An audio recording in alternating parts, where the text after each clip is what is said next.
Hello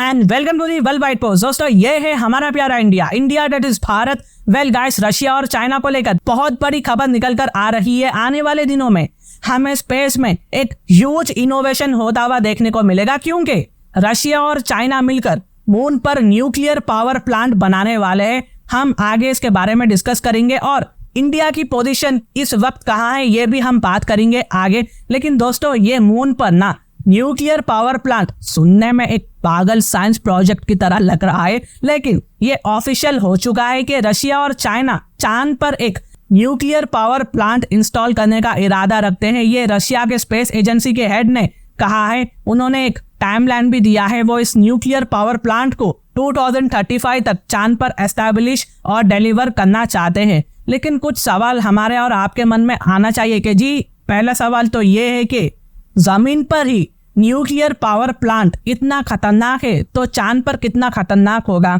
और हम humans को चांद पर ही क्यों चाहिए। देखिए, 2021 में रशिया और चाइना ने एक एग्रीमेंट को साइन किया था, जिसमें मून को स्टडी करने के लिए एक न्यूक्लियर रिसर्च स्टेशन बनाने का फैसला किया गया था। मून पर एस्ट्रोनॉट्स को रहने के लिए, काम करने के लिए बेस की जरूरत पड़ती है, तो बेस को चलाने के लिए इलेक्ट्रिसिटी की जरूरत होती है। लेकिन आप कहोगे कि जी, हमारे पास सोलर एनर्जी है ना, सोलर एनर्जी की मदद से इलेक्ट्रिसिटी जनरेट करते रहेंगे, बेस को इलेक्ट्रिसिटी मिलती रहेगी। लेकिन दोस्तों, एक मसला यहाँ पर है। वो क्या है?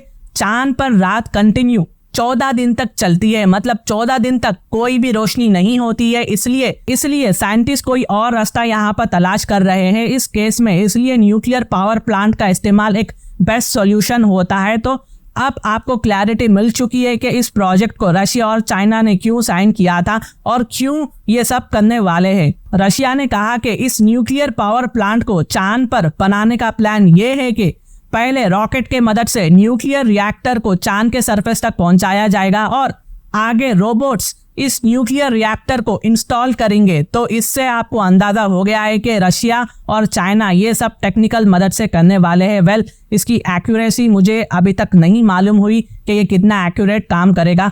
और ये दोनों देशों ने पूरे प्लान का ब्लूप्रिंट भी रेडी कर लिया है, सिवाय एक के। जी हाँ, अगर आप अर्थ पर ही देखोगे तो न्यूक्लियर पावर प्लांट को ठंडा रखने के लिए हम गैलन्स ऑफ वाटर का इस्तेमाल करते हैं, यानी पानी खूब ज्यादा लगता है इसमें ताकि प्लांट हीट ना हो। तो वाटर न्यूक्लियर रिएक्टर को ठंडा करने का काम करता है। वैसे ही न्यूक्लियर पावर प्लांट को बहुत सारा वाटर चाहिए। और दोस्तों, हम 20-30,000 लीटर या गैलन की बात नहीं कर रहे हैं, हम बात कर रहे हैं करोड़ों गैलन वाटर की। ये स्केल पर पानी रिएक्टर को ठंडा करने के लिए इस्तेमाल होता है। बाद में यही पानी को फिर से फिल्टर किया जाता है और स्टोर भी किया जाता है। लेकिन यहाँ एक मसला है, चांद पर इतना पानी है या नहीं है? अगर नहीं है तो यह प्रोजेक्ट का क्या होगा? रिसर्चर्स को कुछ मॉलिक्यूल्स और ट्रेसेस भी मिले हैं पानी के चांद पर। और दोस्तों, मैं ये बात आपको एडिशनल तौर पर बोलना चाहूंगा कि इंडिया पूरे वर्ल्ड में पहला देश है जिसने चंद्रयान-1 की मदद से पूरी दुनिया को कहा कि चांद पर पानी मौजूद है।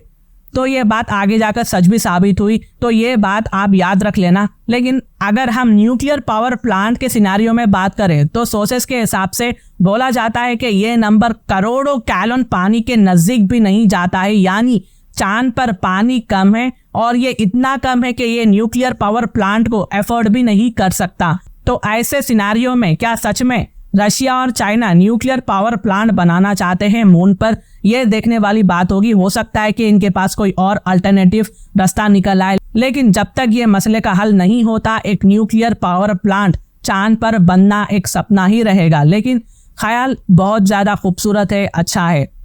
असल में इस आइडिया को पहली बार ट्राई भी किया गया था, हालांकि उस वक्त का स्केल काफी छोटा था।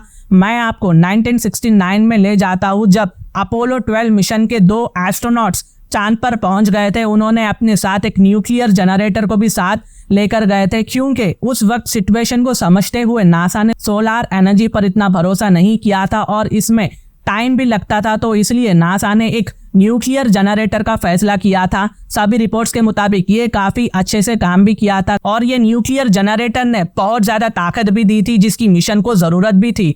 तो न्यूक्लियर पावर चांद पर पहले भी इस्तेमाल हुआ है एक जनरेटर के रूप में। नासा इसे बढ़ाने की कोशिश भी कर रहा है। उनका भी सेम इसी तरह से प्लान है। उनका प्लान 10 साल के लिए रहने वाले एक लॉन्ग टर्म लूनार बेस बनाने का इरादा है और उनका पावर सोर्स रशिया की तरह एक न्यूक्लियर रिएक्टर है। 2022 में नासा ने 3 प्राइवेट कंपनीज को कॉन्ट्रैक्ट दिए थे। उन्हें लूनार रिएक्टर्स को डिजाइन करने के लिए कहा गया था। पिछले महीने उनका पहला फेज खत्म हो चुका है। नासा रिएक्टर से 2 चीजों को चाहता है। पहला, ये रिएक्टर का वजन 6 टन से कम होना चाहिए और दूसरा ये है कि वो 40 किलोवाट की एनर्जी प्रोड्यूस करना चाहिए, जो कि 30 फैमिली के लिए काफी रहेगा। फिर भी अगेन नासा ने ये नहीं बताया है कि वो रिएक्टर को ठंडा कैसा करेंगे और हमें यह भी नहीं मालूम कि कैसे नासा इस रिएक्टर को चांद तक कैसे लेकर जाएगा। लेकिन हमें एक चीज पता है कि स्पेस एक्सप्लोरेशन एक न्यूक्लियर फेज में दाखिल हो रही है।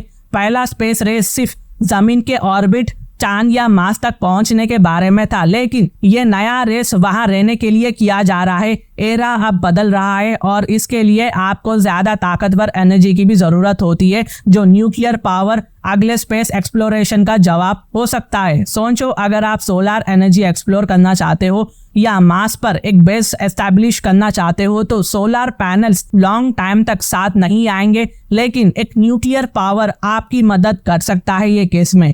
इसका मतलब यह है कि स्पेस एक्सप्लोरेशन का अगला चैप्टर और इनोवेशन शुरू होने वाला है, जो न्यूक्लियर पावर के साथ जुड़ा हुआ है। लेकिन इसमें खतरा भी है। अगर आप न्यूक्लियर पावर का इस्तेमाल करते हो, चांद पर भेजते हो, तो इसमें ऑटोमेटिक लैंडिंग भी रहती है, तो इसमें बड़ा खतरा भी होने वाला है। ऑफ कोर्स ये एक न्यूक्लियर पावर है और डर भी होना चाहिए हमें। हाल ही में यूएस ने रशिया पे ये आरोप लगाया है कि वो स्पेस में न्यूक्लियर वेपन्स रखने की कोशिश कर रहा है, लेकिन रशियन प्रेसिडेंट व्लादिमीर पुतिन ने यूएसए के दावे को इनकार किया है। लेकिन अगर कोई और सच में ये कर रहा हो तो हो सकता है कि न्यूक्लियर वार के दिन भी करीब आने लगे।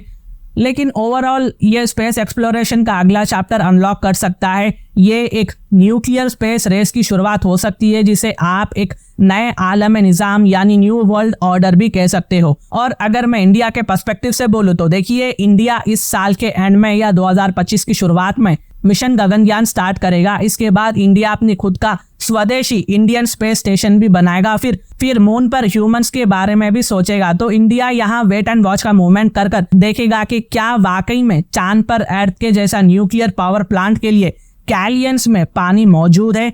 क्या चांद न्यूक्लियर पावर प्लांट को एफोर्ड करेगा? समझने के लिए इंडिया के लिए बस रशिया, चाइना, यूएसए एक्सपेरिमेंट कर शो करेंगे और इसे इंडिया बिलियंस में पैसा भी बचा सकता है। और इंडिया ने चंद्रयान 3 भी किया है, तो हो सकता है कि इंडिया की इसरो अपनी तरफ से ऑलरेडी कुछ रिसर्च भी कर रही हो और यूएसए या रशिया इंडिया को ऑफर भी कर सकते कि मुझे तो यूएसए के ही ज़्यादा चांसेस दिख रहे हैं, क्योंकि नासा इसरो की कैपेबिलिटीज अच्छी तरह से जानता है और इंडिया ने आर्टेमिस अकॉर्ड्स भी साइन कर रखा हुआ है। तो कुछ भी हमें फ्यूचर में देखने को मिल सकता है सडनली।